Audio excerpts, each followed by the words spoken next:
Welcome back, Levelin Up Nation. This is your success story strategist and host, Brigham Blackham. Realized that there was somebody in my club that had always been winning.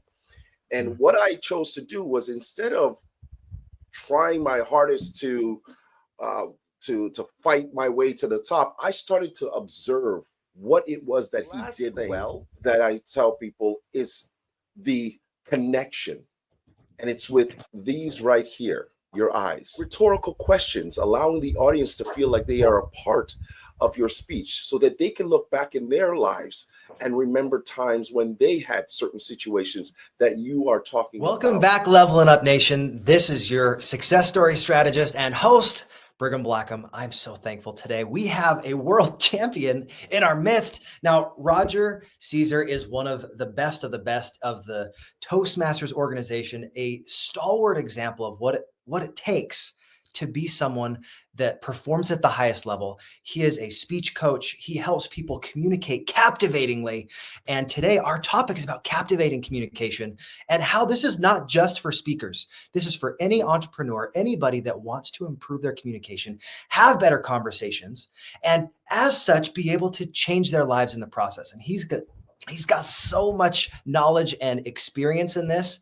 We're going to dive straight in, and I want to hear a little bit of his backstory because he isn't an overnight success, guys. This takes years of practice, and he's got so much experience. So, Roger, welcome to the call. And I'm curious, how many years did it take for you to become an overnight success and compete on the world stage?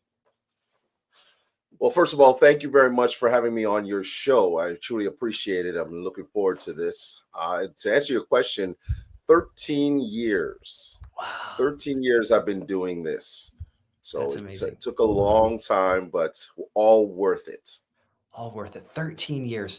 Now, to compete at that highest level, I know you have recently, it was 2021, you took third in the world, and there's 20,000+ people that compete in that competition. So this is not a small feat. This is cream of the crop, guys. You need to listen to Roger. He's a stud.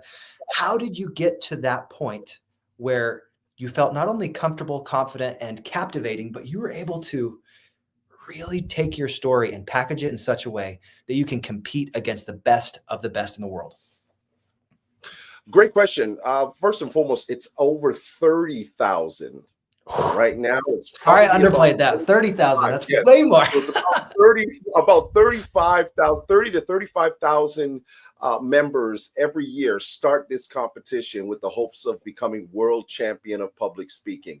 It's a grueling process, 7 rounds to get to that level. So it's a lot of hard work and a lot of training in between. But to answer your question, how it all started, literally it started by one person.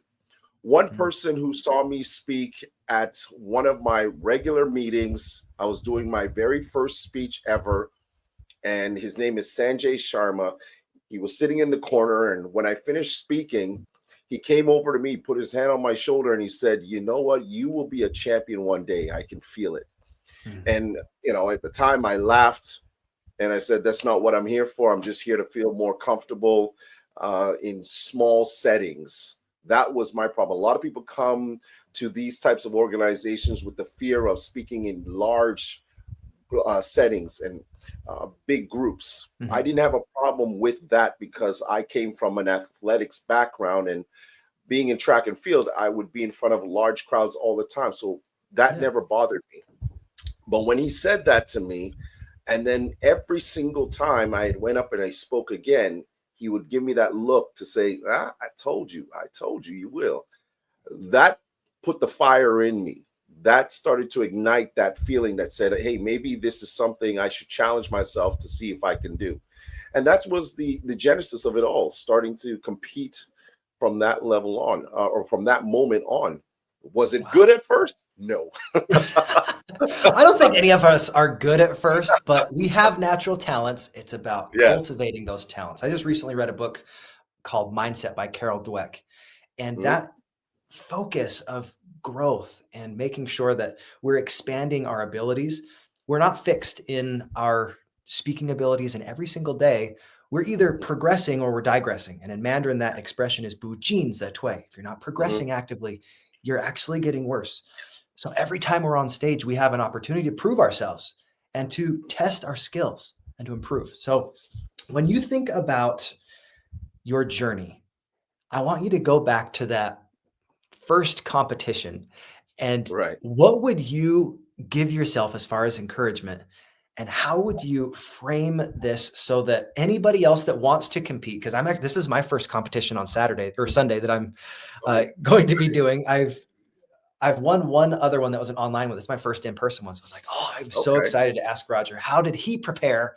And from your experience, what did you do to make sure that you were able to give the very best performance and leave it on the stage? This is going to sound good and yet bad at the same time. So bear with me with this. My whole thing was, it's almost like that saying, to be the man, you have to beat the man. I believe it was Blair or someone that coined that saying a long time ago. But anyways, the point is that I realized that there was somebody in my club that had always been winning. And what I chose to do was, instead of trying my hardest to fight my way to the top, I started to observe what it was that he did well, what I figured in myself I didn't like that he was doing. And I learned to take some of the pieces that he was doing and incorporate into myself.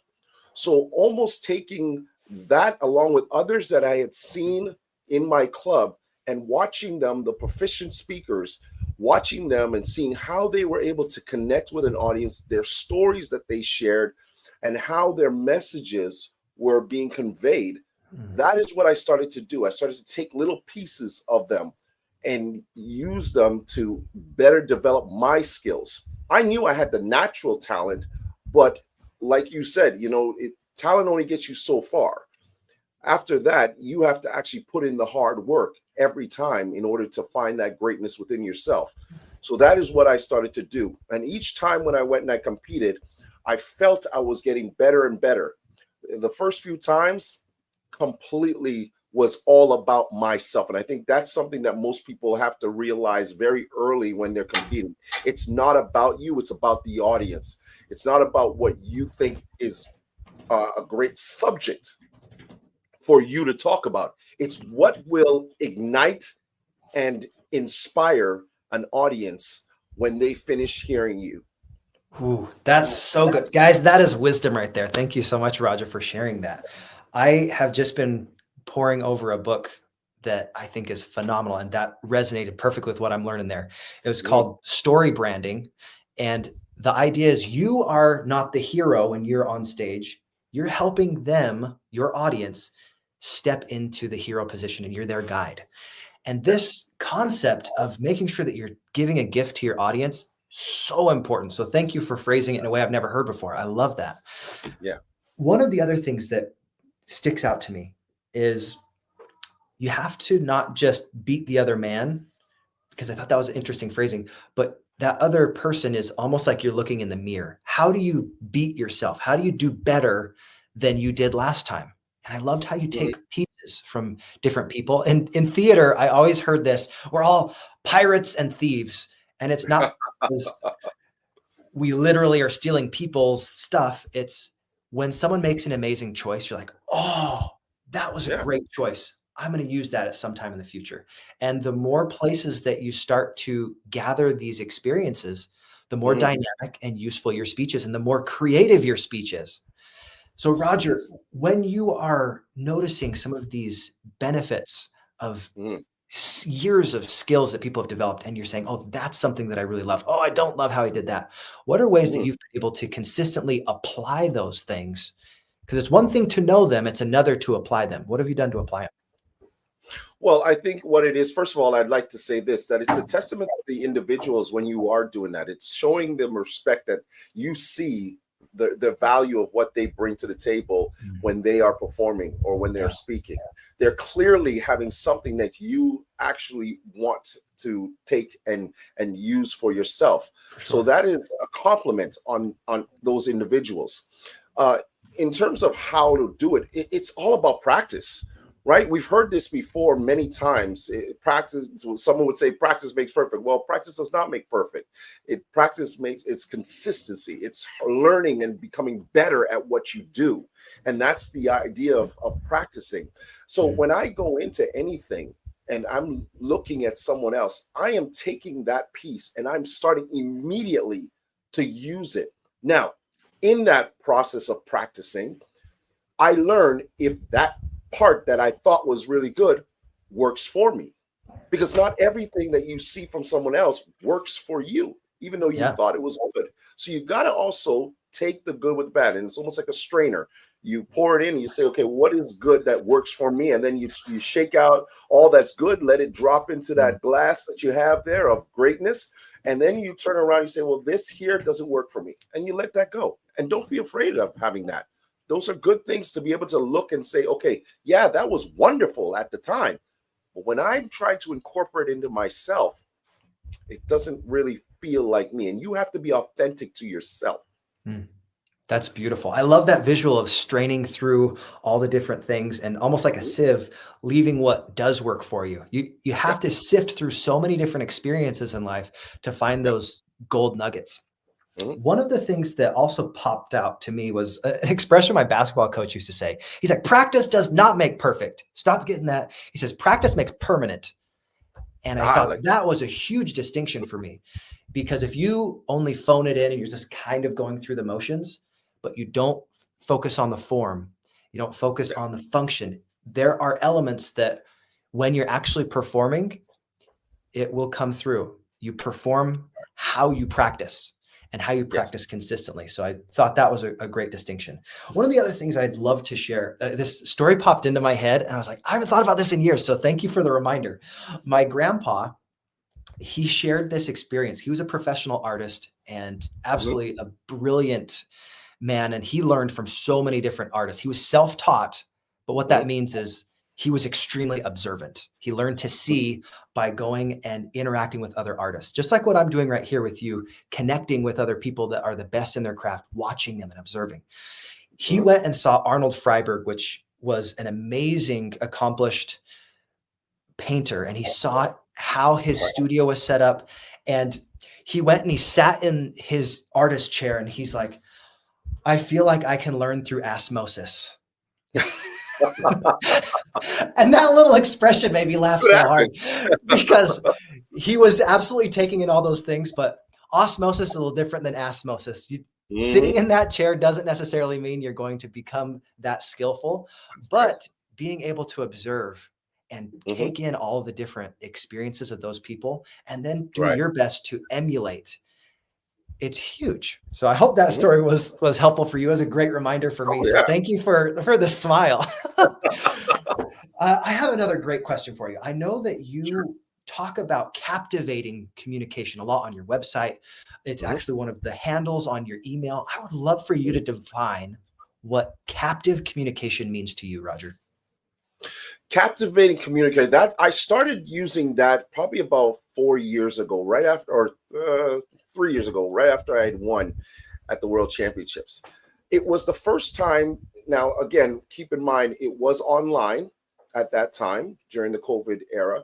But what I realized that when I got to that level and I watched the others who were performing from the semifinals onto the finals, what I saw was that special, it's almost like that secret sauce that I saw in all of the speakers. Now, I had been to the World Championships 3 times previously. And each time I've noticed this, but I noticed it the most when I finally got on the final stage there. And that was that there was something little that they would do, whether it was the way in which their stories matched what they were saying in terms of the message being delivered, or it's the way their actions were. Something in their speech was very unique, and it allowed me, when I'm watching them, to say, ooh, I like that. And it reminded me back to that first beginning stages of my journey when I was watching that one person who I was trying to get better than and eventually beat, and as you said, emulate. But what I realized is those are the captivating moments that we look for in a speaker that takes them from this level to this level, and it changes your whole trajectory of who they are as a speaker.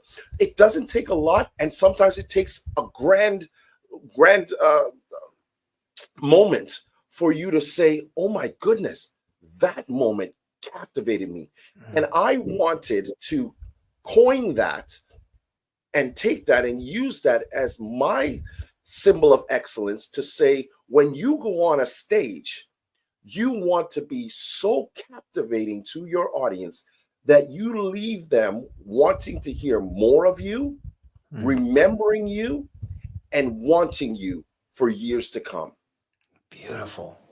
That sets such a great visual in my head of what a captivating communicator is. So thank you for defining that.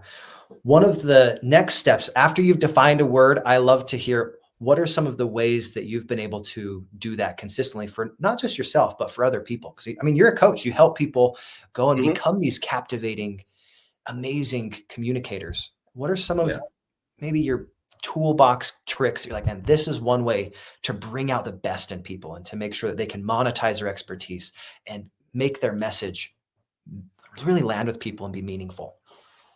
Yeah. Number one, above all else, be authentic to yourself. When you're on stage, no one wants to see a person who's trying to play someone else or be something else. They want to see your authentic self. So number one, I tell everybody, leave their ego at the door. This is not the place to do that. You are here for your audience. You are here to allow them to see you in your most vulnerable state and to allow them to see who they can aspire to be in some way, shape, or form when you are finished. The other thing that I tell people is to understand what is the message that you wish to convey to your audience.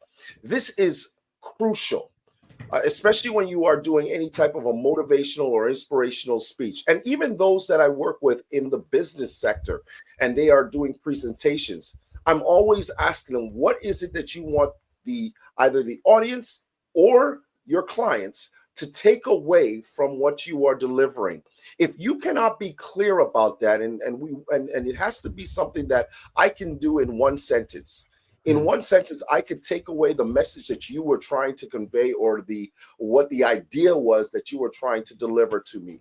That is very important, that your message is crystal clear at all times so that your audience is never confused with anything that you have to say. And then the last thing that I tell people is the connection.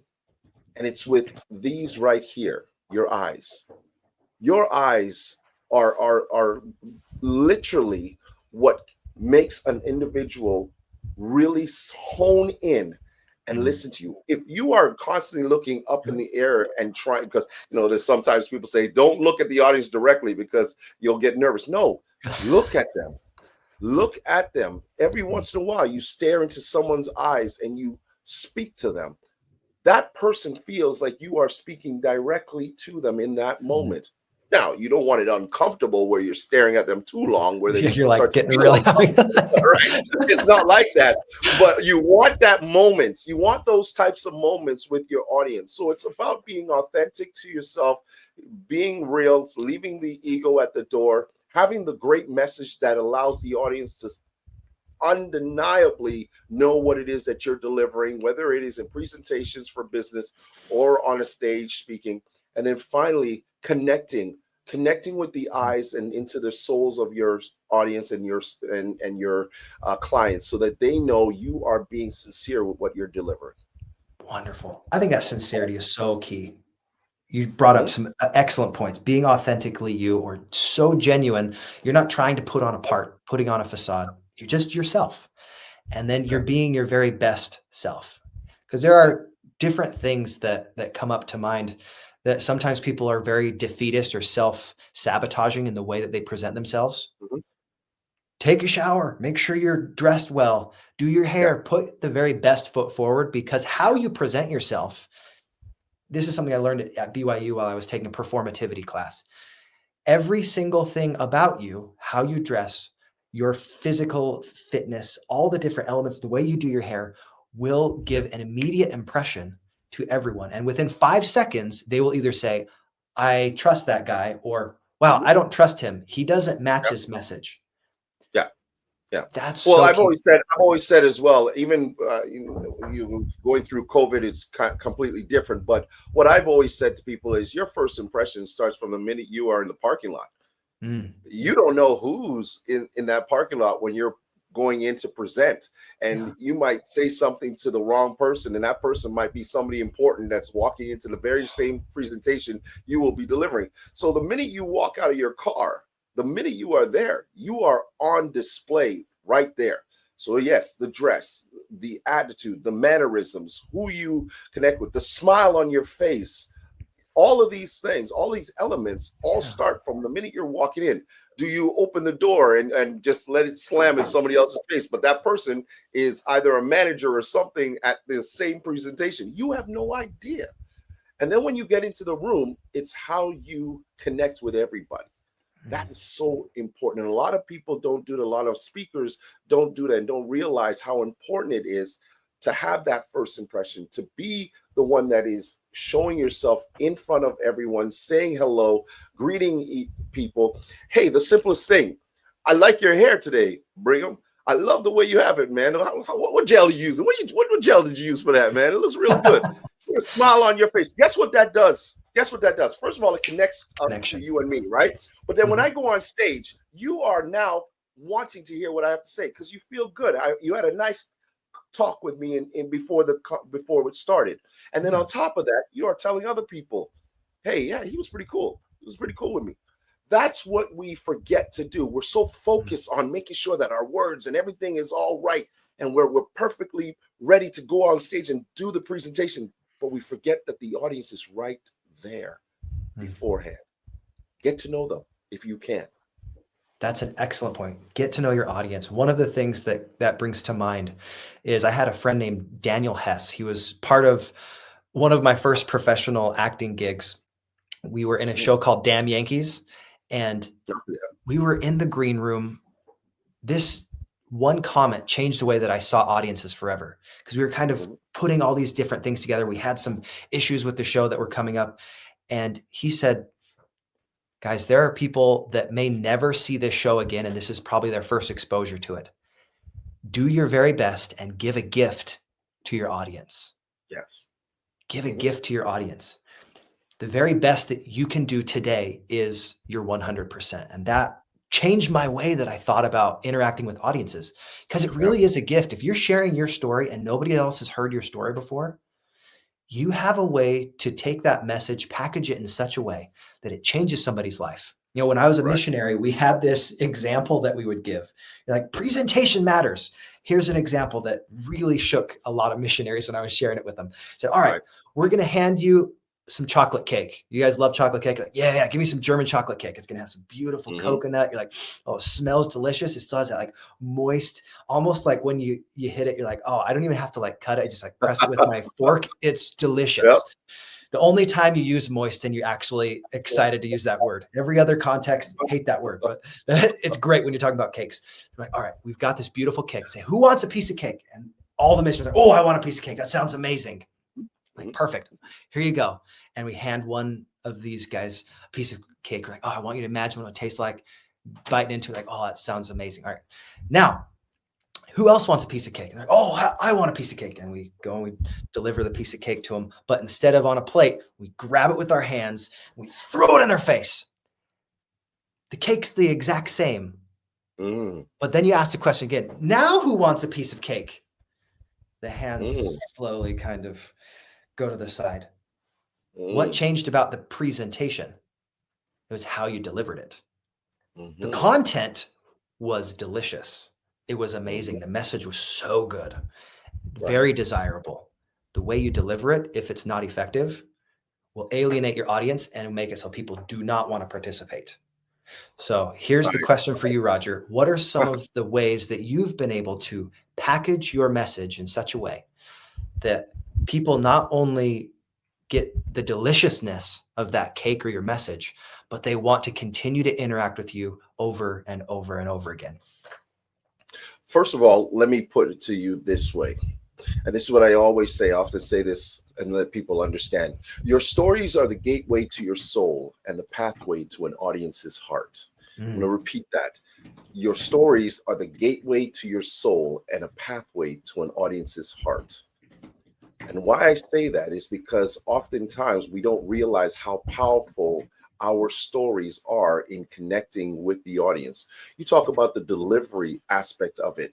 The story that you share with the audience, if you can find a way to, even if it's in the audience there and you see somebody who is captivated and is mesmerized by what you are saying, those are the people that you want to focus on and want to talk to in that moment.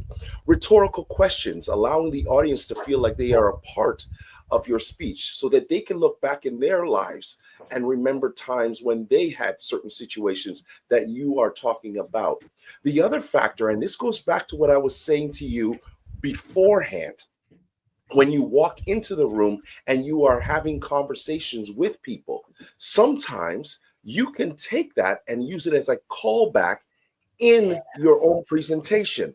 So if I said something about your hair in conversing with you before the presentation, maybe I say something in my speech that says it was a very sticky situation and it was hair raising, kind of like how Brigham's hair is right there. Now Brigham starts to laugh. Everybody starts laughing. I go, I mean, I could feel it. Right, Brigham? Same feeling, right? Oh, yeah. And we have a moment right there that connects the audience even more.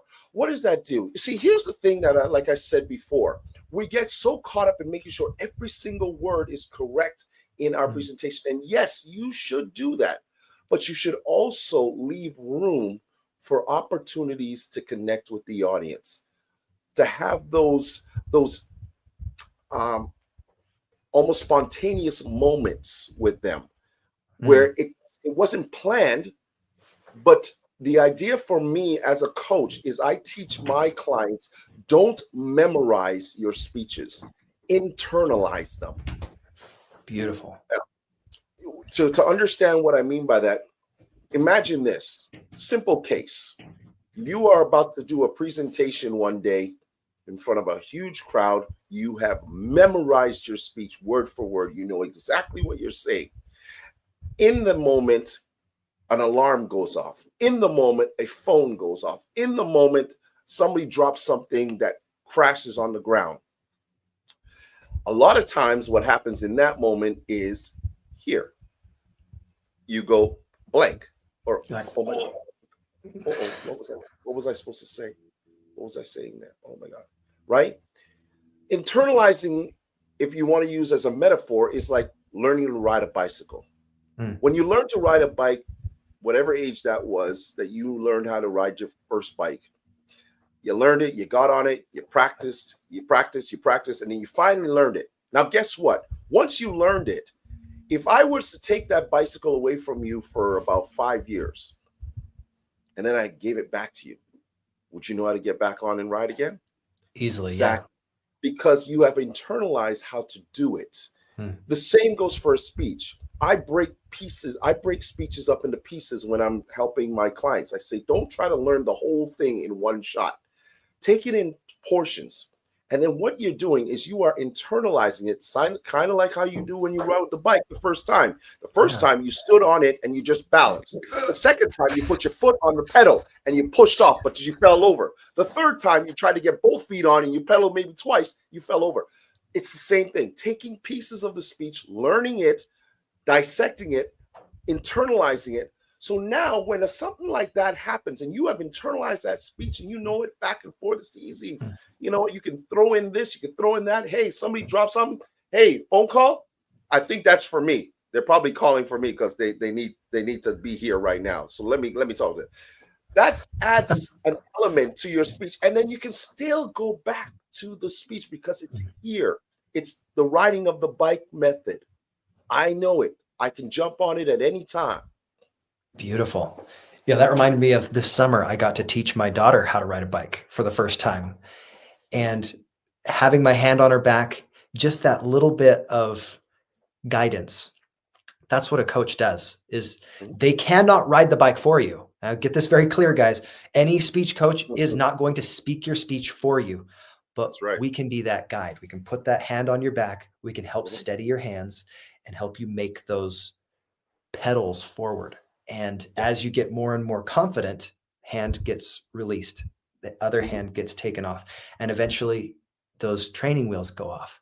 I That's think right. that's one of the great visuals that you brought up to my mind was just how impactful it was to go through that whole process. Because I remember sitting behind her and doing my best to help her see forward because she just did this thing where she just kept looking down and was so shaky. I said, "You're going to be okay, but you need to keep your eye where you want to go, not where you don't want to go." Yeah. And that was a huge lesson for me. If you do this as a speaker, you keep your eye on where you want to go, not where you are struggling or where you think your issue is. Yeah. You'll be able to connect with your audience. And that's what I'm getting from you, Roger. Thank you for the reminder. Love that. No problem. No problem. One of the things I would love to hear as well, because I'm an aspiring TED speaker, but you have been there, you've done that. I want to hear what are some of the takeaways that you've had since that talk? I know that the main thing you talked about was breakdowns in communication. That was in 2018. What are some of the aha moments that you've experienced to add fuel to the fire? And then I'm going to encourage people to go watch the talk so you can have full context. And this will help Roger as well, because we want to make sure he gets as much value out of this as possible. But go watch that talk. But what are some of the things you've learned since that TED talk that Well, have that TED helped you? Talk, and I've actually done another TED Talk. It was in 2023, I believe I did it, or Awesome. so I've done another one, and the one that you're talking about is communication broken. I struggled with that topic because at the time I was trying to figure out whether the old school method of communicating can still be applied in today's world of technology and fast-paced living, where it was all about texting and emails and moving at a fast pace. Can we still remember what it was like in those days when we had to pick up a phone and have a conversation, or stand in front of somebody, or run outside and play road hockey, as I use Oh, as yeah. my example in my speech, of getting to connect with friends in a way that we don't normally do anymore. We live in a world where we call friends those who like our posts a lot of times. And we lose out on the intimacy of what friendships were about. And what I learned, even from that talk, was I started to use that as a barometer to help me to help other people learn the idea of why physical communication, literal communication, is still important to this day, and why it is that we don't want to lose in terms of when people text. And you've heard this before, where you don't have a tone in text, and you don't Mm. realize what the person's saying. But if you were to pick up the phone, you realize, oh, you meant it this way. Okay, I thought it was that way. And that's why I say that it's so important that we realize the value of talking, physically talking, and getting to know people from that perspective, because that is still an element that is very superior in learning today. I have two youth leadership programs that I'm a part of where I coordinate. And the reason why I love doing that so much is because our youth of today have somehow lost the element of speaking. And so it's very important that we continue to push that and help them to learn and develop those skills so that they realize how to handle situations that happen to them out there in the real world. It's not going to be just to be texting someone. You have to learn how to get out there, express your feelings, learn how to handle rejections, learn how to handle challenges. And this is what it's all about when it comes to me realizing that both are needed, and both very much so are important in today's world. But we have to learn to keep using that old school method, because it allows us to take the idea of emotion Mm. into it, and then we can still have the texting and the emails and that type of communication, because it's quick pace, gets your answer out, and we go from there. So they both work, and that was the reason for that one. The other one that I did real quickly was about finding your pack, PACK. Like that Right? kind of pack. Those, yeah. Well, that's the metaphor of it all, but it's the people in your life Around, yeah. that are in your pack, and I encourage people to watch that one as well. But that has been another one that I love, and it talks about just those four different types of people. So it is an acronym for people, pack, PACK. And I won't give it away, but that's another one that you'd want to go and watch as well. Now you have to go and watch that. I haven't watched it yet, so I'm super excited. I'm going to do that today. And I'll make sure that this is on the blog post so you guys can have an easy link too. Yeah. I'm actually, funny thing is, Brigham, that I'm actually on Saturday, there is another TED Talks, in 2 weeks. So February the 8th, there is another TEDx event that is happening in this city.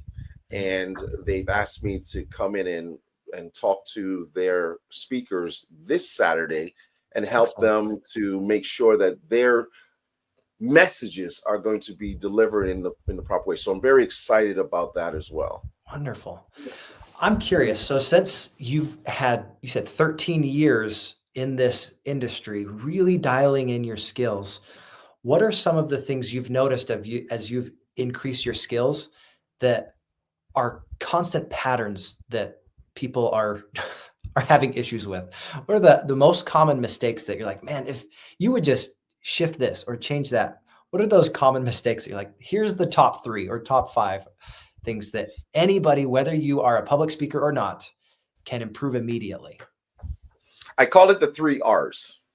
I call it the 3 R's, and that is to relate, recall, and react. Relate, recall, and react. As speakers, we are all, again, the mistake that we often make is that we think it's about us rather than the audience. When you can relate to an audience, or you allow the audience to relate to you, oftentimes if I'm doing a workshop or I am doing a keynote, those rhetorical questions that I use are my way and my barometer of being able to relate to an audience and them to relate to me. So the first part that you must remember is to learn to relate to your audience. Get to know your audience. Get to know what it is that they like. Do your homework before you even go to an event. Who you're speaking to. What is it that they would be looking for? Being able to set a message or send a keynote that relates to them. Recall. Recalling is more about the conversations that you have with an audience. And when you have a workshop, or if that conversation that you have prior to getting on stage, being able to use that as a callback, recalling certain things that you can use in your speech that helps you, again, to reconnect with that audience in a way that they didn't expect. So they're not seeing that coming, but it comes. It's like throwing a curveball that they didn't see coming, but it's a good curveball that you put through to them. And then the last is to react. React and listen. How many times, and I'll say this to you, how many times that you are so wrapped up in making sure that you do your speech the correct way that when a moment happens that you weren't expecting, you just see the speaker not even realize it and just keeps going. So maybe there's a moment in your speech that made someone laugh unexpectedly that you didn't know. And I'll give you an example of that. You didn't expect it to happen, but they laughed uncontrollably. But you jump over the laughter because you got something to still say. You still got more to say. Or you have an emotional moment with the audience. And in that time, you see somebody who is either tearing up or they are really feeling what you're saying. And instead of taking that moment to focus on that person, you keep going, right? This is the point when you have to react as a speaker. You have to be able to shift, audible in a speech. And I had an example. I was in Trinidad in May speaking, and I talked about my days in track, and I was referring to what I would wear when we went to the track meets, and I called it, and I said to the audience, we wore our neon Nike tracksuits. You remember those ones that used to go when you walked, right? You Yeah, remember? yeah, And polyester. immediately, right? And immediately, like, it's a funny moment, but it wasn't. In my mind, it was just one of those moments where the audience would just giggle. In that moment, I had two people in the audience just howling, laughing, remembering their days of track and field and having an outfit similar. And they're just laughing at us. And I stopped again because I noticed and I reacted.